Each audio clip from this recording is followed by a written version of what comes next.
তাহার সোনার নুপুর পাছে তালে তালে, নদীর পানে চেয়ে চেয়ে খোলা চুলে হাঁটে খাইরুল্লো। তোর লম্বা মাথার কেশ, চিরল দাঁতের হাসি দিয়া পাগল করলি দেশ খাইরুল্লো। খাইরুল্লো তোর লম্বা মাথার কেশ, চিরল দাঁতের হাসি দিয়া পাগল করলি দেশ খাইরুল্লো। আসসালামু আলাইকুম দর্শক, সবাই কেমন আছেন? এখন নিশ্চয়ই আপনারা মনে মনে ভাবছেন যে যতভাবে আমি যখন কোনো না কোনো গান গেয়ে আমার ভিডিও শুরু করি, তখন সেই গানের সাথে ভিডিওর কোনো না কোনো একটা লিঙ্ক থাকে।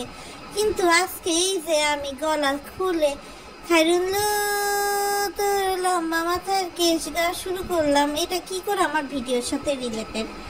ধৈর্য ধরে অপেক্ষা করুন দর্শক, সময় মতো ঠিকই জানতে পারবেন।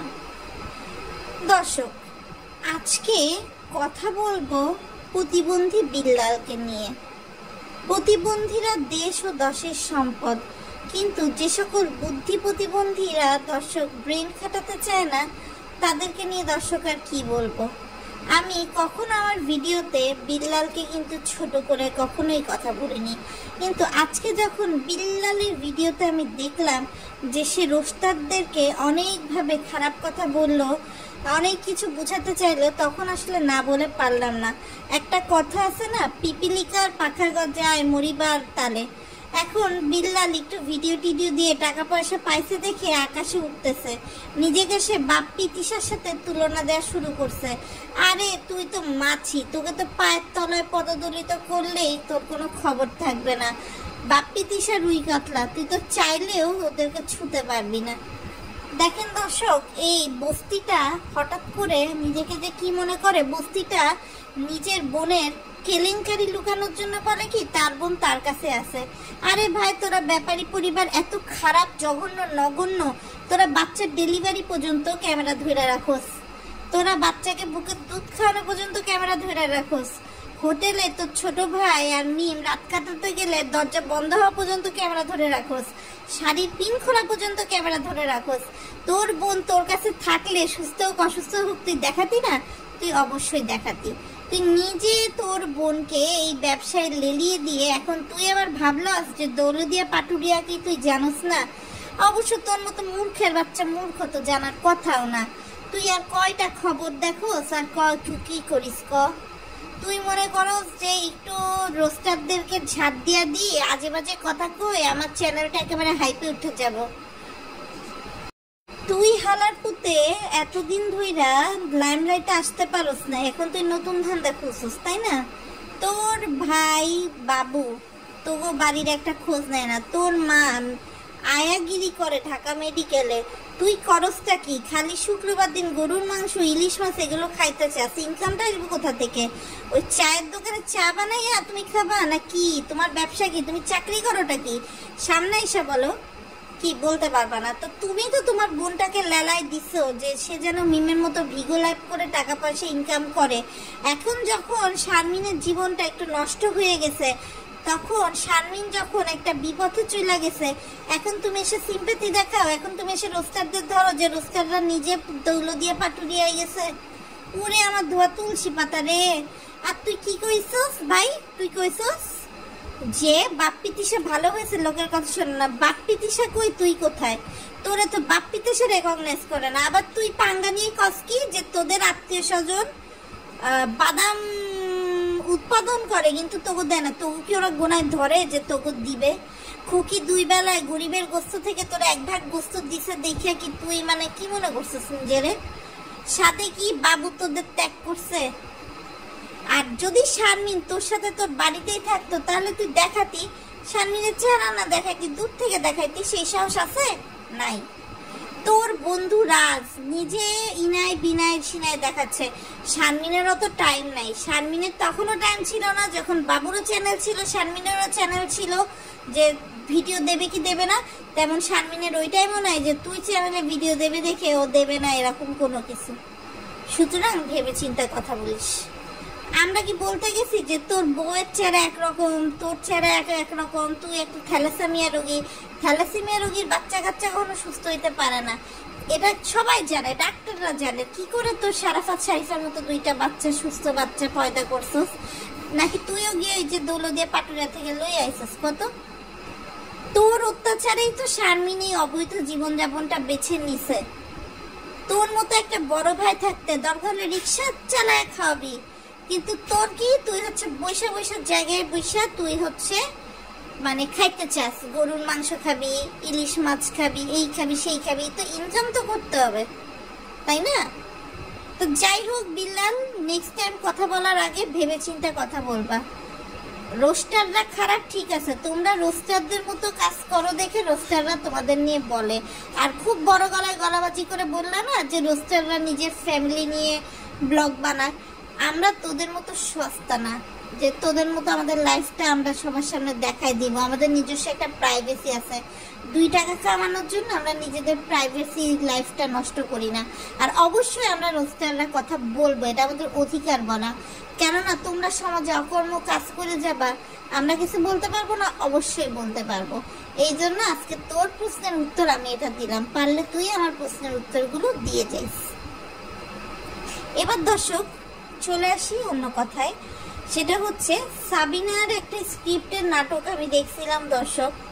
এই যেমন ধরেন তুফান সিনেমাটা দেখলে মনে হয় না এনিমেলের একটা ভাইব আছে, তেমন কালকে মিম যখন রাতের বেলা বিয়ের পর প্রথম লক লাগায় ঝগড়া, আমি দেখলাম স্ক্রিপ্টে লাইনে পুরো মিলা যাইতেছে।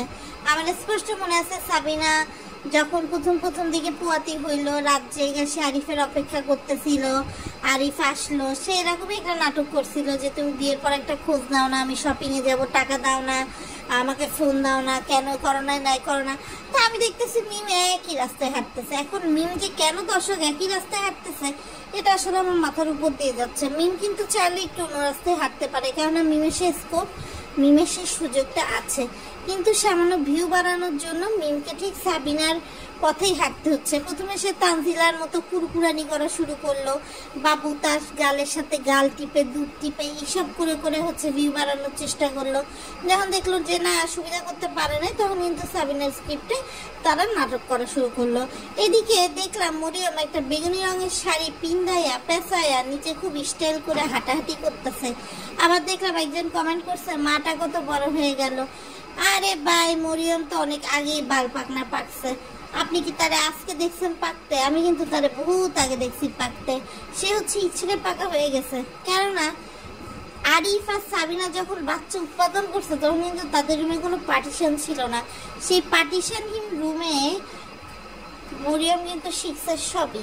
সুতরাং এখন মরিয়মকে আসলে নতুন করে শেখানোর কিছু নাই। এখন দর্শক একটু যদি আসি একটা করে কথায়, সেটা হচ্ছে তানজিলার পরীক্ষা। তানজিলা হচ্ছে ব্লগ দিবে না, এটা হচ্ছে আমাদের তিশা ঘোষণা করছে। অথচ তানজিলা কিন্তু তার পুরাতন ব্লগগুলো ঘুরে ফিরে দিচ্ছে, যেখানে সে আসলে তার মার পরিবারকে আর ইনক্লুডই করতে চায় না তার ভিডিওতে। ঠিক আছে দর্শক, সে মনে করে যে তার মার পরিবারের তার ভিডিওতে কোনো দরকার নেই। সে কি করছে, শাশুড়িদের একটু ভিডিও করছে, কিন্তু সে কিন্তু এট এ টাইমে বউ হয়ে শাশুড়ির উপর অনেক অত্যাচার করে। কেননা তার শাশুড়ি যখন ধরেন গরমে রান্না টান্না করে একটু যায়, সে করে কি পুট করে এসিটা বন্ধ করে রাখে। আবার যখন নিজে একা একা খায় তখন সে এসি অন করে আরাম করে খায়। এগুলো অবশ্য আপনার সাকিবের প্ররোচনা এরকম হয় বলে আমি মনে করি। মানে সাকিব যদি তার বউকে একদম টাইট দিয়ে দিত যে দেখো তুমি আমার মার সাথে এমন করবা না, তানজিলা 14 গোষ্ঠীর কারণ কিন্তু সাহস হতো না এটা করার। এখানে সে সাকিবের থেকে ক্লিয়ারেন্স পায় দেখে সে কিন্তু দর্শক করতে পারে। আর দর্শক আরেকটা কথা যেটা আসলে বলা উচিত না, তারপর আমি বলতেছি, সেটা হচ্ছে এই যে দেখেন বাপ্পি তিশা, এরা কিন্তু আসলে সত্যি কথা বলতে নিজেকে নিয়ে ব্যস্ত থাকে। গ্রামে আসলে হয় সাবিনা মিম এইটুকুই, তারা কিন্তু কখনো বিল্লাল বা শারমিন কে কি করলো সেগুলোতে মোটেও ইন্টারেস্ট রাখে না। কিন্তু এই যে বিল্লালের চ্যানেলে সবচেয়ে পপুলার ভিডিও কোনটা? সবচেয়ে পপুলার ভিডিও হচ্ছে মিম বাবুর বিয়ে। অর্থাৎ এর মতো একটা ফালতু, সে মিমের নাম করে ভিডিওতে ভিউ কামায় ভাইরাল হতে চাইছে, আবার সে কিনা সে রোস্টারদের গালাগালি করে। এই বিল্লালের কথায় আমার কমেন্ট বক্সে সে দুই একজন বলছে যে দৌলতদিয়া পাটুরিয়া নাকি ঘুরে আসলে জানা যায়। আরে মূর্খ, আরে অশিক্ষিত দল, খবরের কাগজ বলেও তো একটা কথা আছে, মিডিয়া কভারেজ বলেও তো একটা কথা আছে। এইসব বিষয় তো ওখান থেকে ইজিলি জানা যায়, এটার জন্য তো আলাদা করে কোথাও যাওয়ার দরকার হয় না। আপনি যখন টিভিতে খেলা দেখেন বিশ্বকাপের, তখন কি আপনি বিশ্বকাপের ভেন্যুতে দিয়ে খেলা দেখেন না? তো কি জানতে পারেন না? এইসব অশিক্ষিতর কাছে আমি একটা ছোট প্রশ্ন রেখে গেলাম, অশিক্ষিত দল, যদি তোদের সাহস থাকে সামনে এসে বলিস। তো দর্শক, আজকের ভিডিওটা এই পর্যন্তই। যাওয়ার আগে শুধু একটা কথাই বলবো যে ব্যাপারী পরিবার ইজ ব্যাপারী পরিবার, ওদের মতো নষ্টামো নোংরামো চাইলেও আমরা করতে পারবো না, আর ওরা চাইলেও আমাদের মতো ভদ্র সুশীল থাকতে পারবে না। তো দর্শক, আজকের মতো ভিডিওটা এন্ড করে দিচ্ছি। সবাই ভালো থাকবেন, সুস্থ থাকবেন, নিরাপদে থাকবেন। আল্লাহ হাফেজ। তুমি কোন শহরের মাইয়া গো, লাগে উড়া ধুরা? তুমি কোন শহরের মাইয়া গো, লাগে উড়া ধুরা? তোমারে যে দেখলে পরে, তোমারে যে দেখলে পরে পুরা মাথা ঘুরাই গো, লাগে উড়া ধুরা? তুমি কোন শহরের মাইয়া গো, লাগে উড়া ধুরা? তুমি কোন শহরের মাইয়া গো, মাইয়া গো?